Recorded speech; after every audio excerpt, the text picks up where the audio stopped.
encerrar esse brilhante painel com o palestrante André Luiz Lima Soares, com a temática O cabimento do agravo de instrumento, aspectos polêmicos na visão dos tribunais.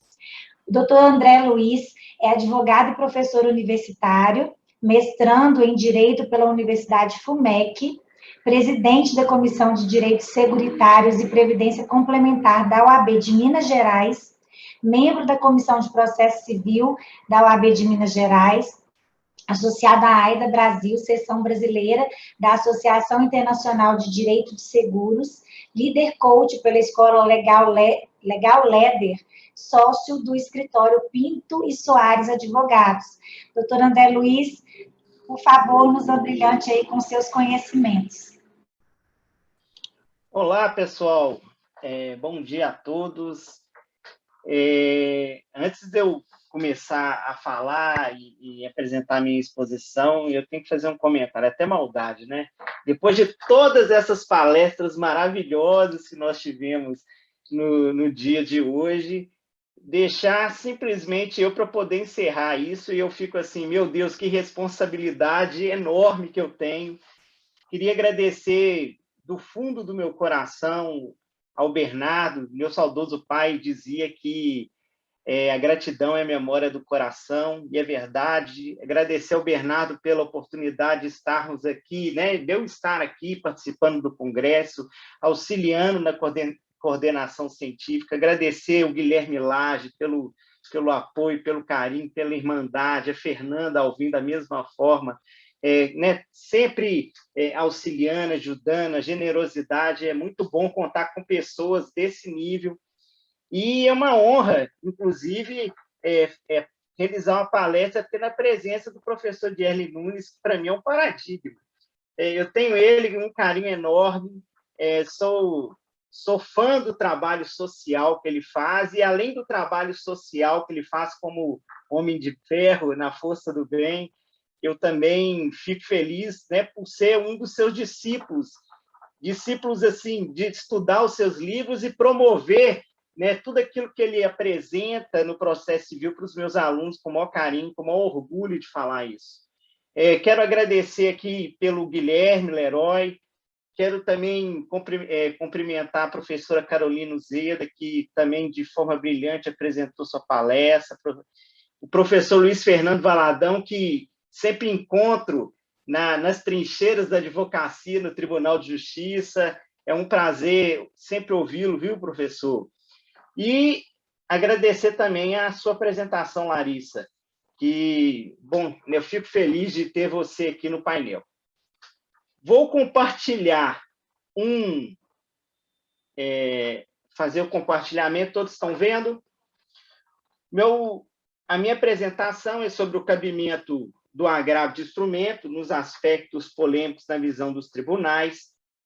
E, iniciando a minha apresentação, eu faço essa apresentação, inclusive, para aqueles estudantes de direito, para os que estão iniciando. Vou tentar fazer de uma forma mais pragmática, com o intuito de tentar contribuir de alguma forma no que diz respeito ao recurso de agravo.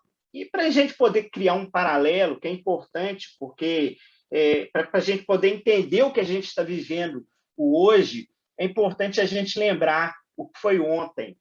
E antes do Código de 2015, nós tínhamos aí o CPC de 73, que regulava o agravo de uma forma geral, o instituto de agravo de uma forma geral, entre retido, instrumento e regimental. Esse regimental, inclusive, eu vou colocar uma aspas assim, porque era a forma carinhosa que nós, advogados, chamávamos agravo, e nem vista que ele era, o seu procedimento era realizado na forma dos regimentos internos. Não existia essa nomenclatura de regimental, mas ele estava lá, assim, meio que flutuando no Código de 73, e ali, quando um desembargador, né, ele proferiu uma decisão, e aquela decisão era interlocutória, que ia gerar um prejuízo, você chegava no agravo regimental, na época, no prazo de 5 dias, e, a partir de então, você tinha ali a discussão levada e devolvida para aquele desembargador. Só que o mundo, né, o direito por si, ele vai evoluindo, e após a promulgação da Constituição de 88, né, e tornou quase que impossível a reforma do CPC, tendo em vista que o CPC de 73 ele tinha como marco teórico o Estado Social. Ele foi feito ali nos idos da década de 70, onde a gente tinha uma grande influência, né, do Estado Social no direito, de uma forma geral, e no Brasil, de uma forma geral. E quando a Constituição da República de 88 ela entrou em vigor, foi promulgada, e com a implementação do Estado Democrático de Direito, viu-se da necessidade dessa mudança do CPC, inclusive porque, desde 1988 até 2015, o CPC 73, para poder se adequar a esse Estado democrático de direito, ele quase que virou uma coxa de retalhos. Várias reformas foram realizadas que impactaram, inclusive, no próprio Instituto do Agravo. Nós tivemos aí uma reforma onde foi inserido no contexto do CPC, no início ali da década de 90, o agravo de instrumentos, da forma como ele é visto hoje, porque antes era feito de uma forma diferente. Depois a gente teve a inclusão do agravo retido oral. Quantas e quantas vezes eu tive, como advogado, a necessidade de interpor em audiência de instrução e julgamento um agravo retido oral. O juiz decidia algo e aí você tinha que falar, pela ordem, excelência, eu gostaria de agravar dessa decisão, porque se você não fizesse, o seu direito estava precluído. E aí, a partir do momento que foi evoluindo e da necessidade dessa mudança do CPC, nós tivemos, de fato, a mudança para o Código de 2015, onde, em 2015, o CPC revogou o CPC de 73, e aí nós vivenciamos uma nova sistemática processual no que diz respeito ao recurso de agravo. E por quê? Porque antes, no CPC de 73, o recurso de agravo, lá no artigo 522, 523, ele era interposto para toda e qualquer decisão interlocutória e, na verdade, você poderia interpor o agravo retido para toda e qualquer decisão interlocutória que era proferida pelo juiz de primeira instância. E no que diz respeito ao recurso de agravo de instrumento, se você tivesse ali demonstrado a urgência, né, e a necessidade daquela interposição do agravo de instrumento. Só que a roupagem do Instituto do Agravo ela foi modificada. Justamente quando o CPC de 2015, a Lei 13.105, ela entrou em vigor. Por que isso aconteceu? Vários são os entendimentos que são apresentados, mas dentro de uma realidade que nós vivemos hoje, não mais se pode interpor, num primeiro momento, e aí eu vou falar depois por que isso, o agravo para toda e qualquer decisão interlocutória. O CPC de 2015, ele dividiu o Instituto de Agravo em três. Ele trouxe o agravo de instrumento para as decisões interlocutórias que porventura, são proferidas na primeira instância, e mesmo assim, algumas decisões, porque foi formado um critério objetivo, um rol, o agravo interno das decisões interlocutórias proferidas pelos desembargadores em segunda instância, e aí, quando a gente verifica isso, aquele agravo regimental que ficava flutuando ali no CPC de forma esparsa em vários artigos, agora ele tem um capítulo só para ele, o agravo interno. E, por sua vez, nós temos também o agravo das decisões interlocutórias, e aquelas decisões que não admitem, são os agravos das decisões que não admitem RESP e REX, que estão lá no artigo 1042. Então, esse é o panorama do Instituto de Agravo no primeiro momento. Mas a minha fala de hoje é sobre agravo de instrumento.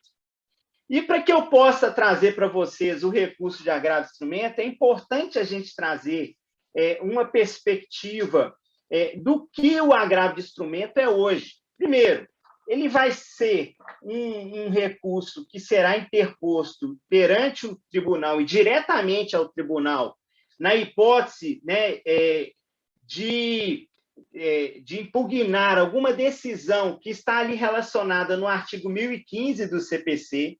O prazo, que antes do CPC de 73 era de 10 dias corridos, hoje são de 15 dias úteis. Nem toda decisão que você interpõe ela vai ser recebida ou admitida, então é importante isso nesse primeiro contexto, quando entrou em vigor o CPC de 2015, e aí eu apresento para vocês quais decisões. Mas aí vem aquela pergunta, mas André, a gente sabe que durante a marcha processual, várias decisões são proferidas. E algumas decisões geram prejuízos significativos. O que eu faço com isso? E agora, qual que vai ser a providência que eu vou tomar?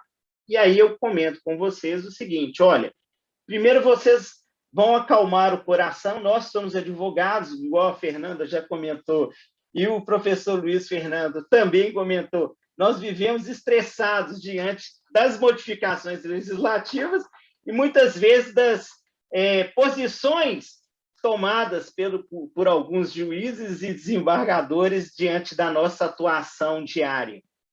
Mas o CPC 2015 ele trouxe uma condição. Ele trouxe o seguinte, olha, as decisões interlocutórias fora desse rol, elas não precluem. Então, se porventura você verificar que foi prejudicado, você vai fazer o seguinte, você aguarda a sua sentença, se a sentença for cabível a uma interposição de recurso de apelação, você vai lá em preliminar e manifesta daquela decisão que foi que te prejudicou. O momento é o momento do recurso de apelação. Se porventura, e aí o artigo 1009, lá no seu parágrafo 1º do CPC 2015, ele traz isso. Mas, André, existem decisões que não estão aqui no rol e que vão gerar um prejuízo enorme, que são urgentes. Se eu não fizer isso, eu vou perder a oportunidade, pode perecer, inclusive, o objeto que está sendo discutido no processo, na ação, de uma forma geral. Olha, e aí, no início, o que muito se fez? Muitos, tentando resolver a questão, interpuseram, opuseram o mandato, impetraram o mandado de segurança para discutir essa questão. O tribunal manifestou e falando, olha, no caso do mandado de segurança, você tem que impetrar esse mandado de segurança nas hipóteses. Primeiro, em faixa de decisão judicial não cabe impetração de mandado de segurança. Só na hipótese de inexistir recurso para aquela situação que você está ali discutindo. E aí, no caso em comento, tem a possibilidade de você recorrer. Lá no artigo 1009, parágrafo 1º, fala que não preclui as decisões. Então, não vou nem admitir, vou indeferir essa petição inicial do mandado de segurança, e isso foi, inúmeras discussões foram traçadas nos tribunais e tribunais superiores, e foi acontecendo dessa forma. Mas nós, operadores do direito, somos criativos, e a função do advogado é ser criativo, nós começamos a realizar situações e tentar adaptar algumas situações nos rols que foram apresentados, no rol que foi apresentado lá no artigo 1015, onde nós temos, nesse rol, decisões de tutela provisória, mérito do processo, rejeição de alegação e convenção de arbitragem, quando incide desconsideração da personalidade jurídica, rejeição do pedido de gratuidade e vários outros possibilidades que nós temos nesse rol, onde os operadores do direito começaram a trazer e realizar algumas interpretações sobre a questão. E aí, no primeiro momento, quando foi se realizado essas interpretações, o tribunal, né, os juízes, os magistrados, os embargadores, os ministros, começaram a entender o seguinte: olha, não cabe a interposição desse agravo para esse tipo de decisão interlocutória, porque está afetando ali, não está relacionada no rol do 1015. E começaram a apresentar vários não conhecimentos e não admitindo os recursos de agravo de instrumento, que muitos não foram conhecidos, justamente por conta dessa interpretação restritiva que era realizada pelos tribunais. No primeiro momento, os tribunais de segunda instância, né, os tribunais de justiça, o próprio TRF, que, por sua vez, analisavam a questão de uma forma muito restrita à interpretação do CPC no seu artigo 1015. Só que nós, advogados, nós, operadores do direito, nós somos incansáveis. Nós lutamos pelos interesses dos nossos clientes e, não concordando com essas decisões que eram proferidas, começamos a tentar levar essas decisões para que o STJ, através da sua manifestação, mudasse essa situação.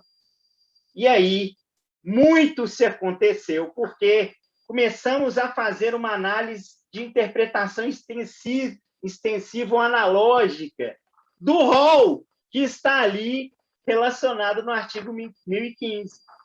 Mas essa interpretação extensiva, a gente tem que ter um pouco de cautela. E isso o próprio STJ, analisando inúmeras decisões que foram levadas, né, lá para a sua discussão, para o seu entendimento de uma forma, ele começou a verificar que, se ele fosse abranger muito a interpretação extensiva, poderia gerar uma insegurança, poderia gerar problemas em relação aos limites junto aos conceitos, aos institutos, os textos, as palavras, e não poderia, na sua maioria, estar ali realizando uma melhor técnica de hermenêutica.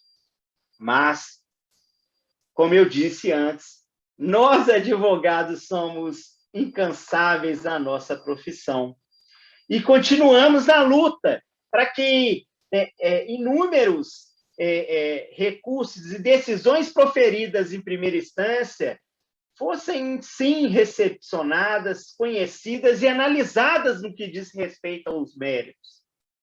E, por sua vez, apresentamos a questão: olha, não há que se falar em um rol, porque esse rol do 1015 ele é meramente exemplificativo, que foi rechaçado de princípio, de primeiro. Falou: não, o legislador, por sua vez, ele não trouxe essa opção de rol exemplificativo.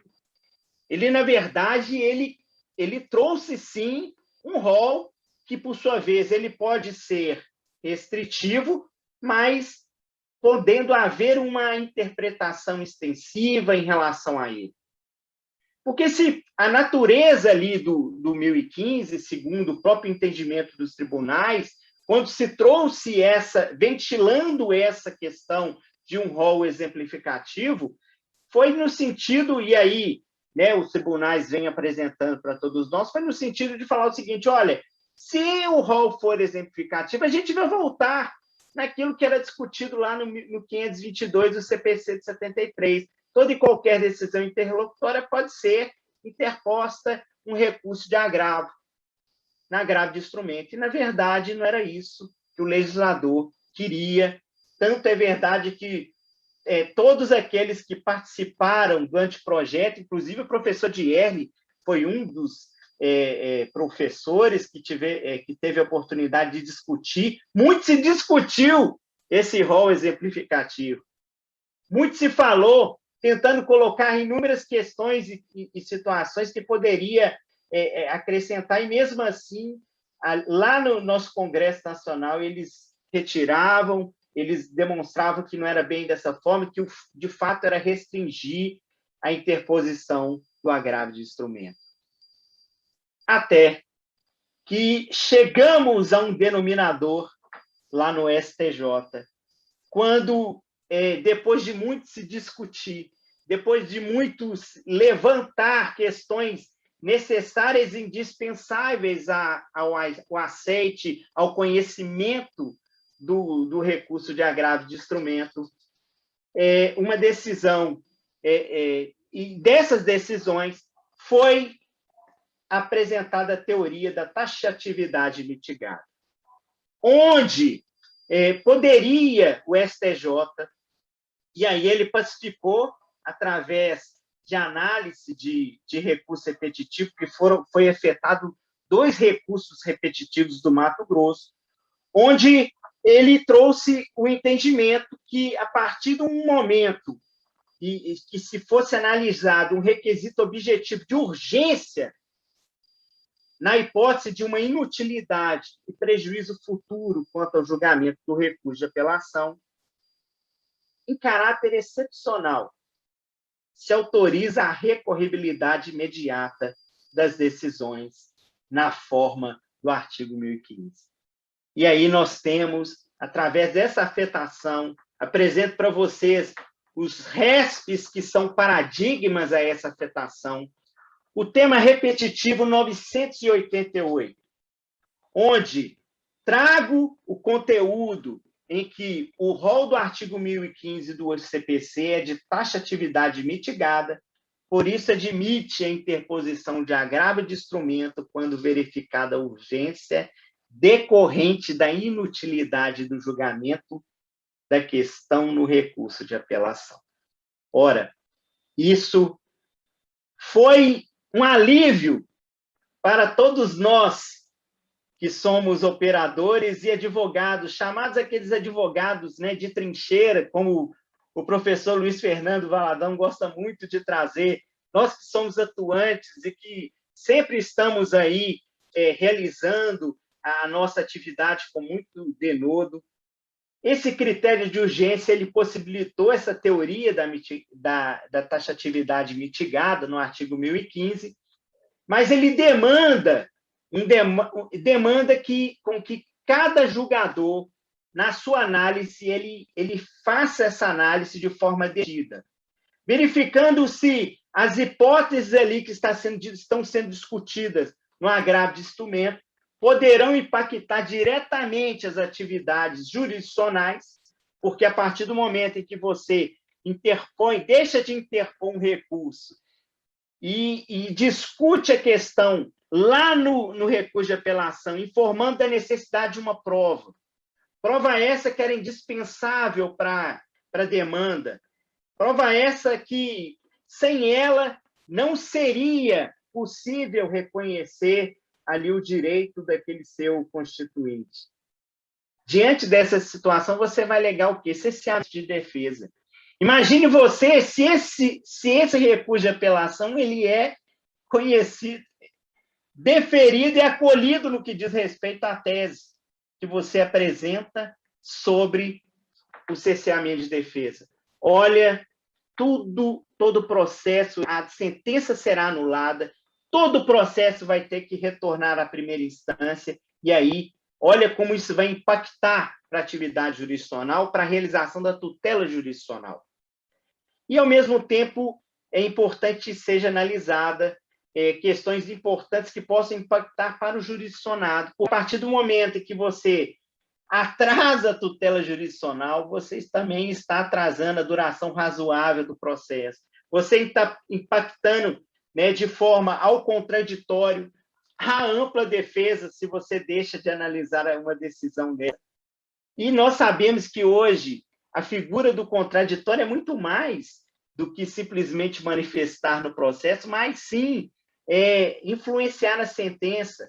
Hoje as partes são protagonistas do processo. Diferente lá no Estado Social, que os protagonistas do processo eram os juízes. Hoje, as partes são os protagonistas do processo. E quem são os representantes das partes nos processos? Nós, advogados, os operadores do direito, de uma forma geral. E aí, Muito se discutiu em relação ao cabimento do agravo de instrumento, e o STJ, por sua vez, fazendo inúmeras interpretações sobre questões que foram levantadas e apresentadas pelas partes. Hoje eu apresento para vocês algumas hipóteses essas que foram definidas como cabíveis à interposição do agravo de instrumento, que é na hipótese de liquidação e cumprimento de sentença, execução e inventário, que nós temos lá no parágrafo único do artigo 1015, e que a ministra Nancy Andrighi, ela, como relator do recurso, ela informou no seu voto que a intenção do legislador é estabelecer regimes distintos. Por que eu falo isso? Porque nós temos o rol do 1015 e temos o parágrafo único. No rol do 1015, aquelas decisões que estão ali proferidas, elas são cabíveis. Lá no parágrafo único, a ministra Nancy Andrighi, ela fala o seguinte: olha, toda e qualquer decisão proferida em liquidação, em cumprimento de sentença, em execução e inventário, toda e qualquer decisão interlocutória deferida.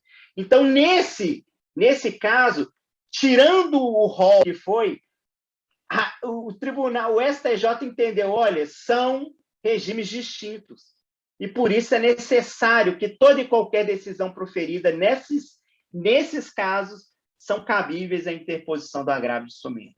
No que diz respeito à falência e recuperação também, e aí ela faz uma interpretação ao parágrafo único do artigo 1015, onde informa o seguinte: olha, nós estamos discutindo ali questões de liquidação de um processo judicial falimentar, pagamento de vários credores que estão sendo devidos em razão de uma situação que está sendo discutida tanto num processo de falência quanto de recuperação judicial.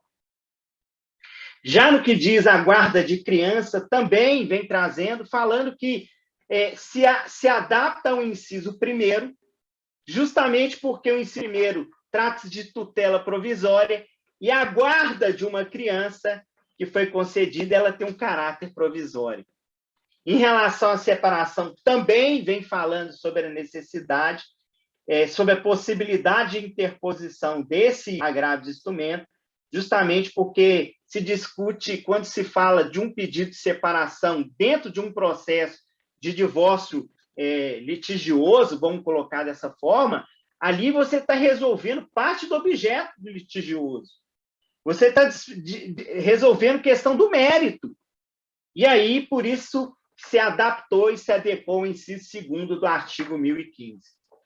Quando se fala de legitimidade passiva de litisconsórcio também, vem falando questão que vai ser implementada justamente no inciso 7º, que tem a questão relacionada ao litisconsórcio. Prescrição em decadência, você discute na fase, porque prescrição em decadência é prejudicial de mérito. Se você julga, se você tem um processo que é julgado, questão atinente aos institutos de prescrição e decadência, você vai estar ali tendo uma coisa julgada de mérito. E, por isso, vai se adaptar à análise de mérito lá no inciso 2º. Exigências de contas, da mesma forma, é parcial de mérito. Efeito suspensivo, no que diz respeito a embargo de execução, nós estamos entrando aí no inciso 2º, que é a questão de tutela provisória, exibição de documentos, inversão do ônus da prova em razões que tratam em relação de consumo, admissão de terceiro em ação judicial com consequente deslocamento da competência para a justiça distinta, decisão sobre arguição de impossibilidade jurídica do pedido e decisão que aumenta a multa em tutela provisória. Todas essas decisões são hoje possíveis, pelo entendimento do STJ, a interposição de recurso de agravo de instrumento. Eu sei que meu tempo ele está já encerrado, mas quero concluir agradecendo a todos pela atenção, pela oportunidade. Uma ótima tarde e um ótimo final de semana para todos. Muito obrigado, é que eu espero a todos vocês.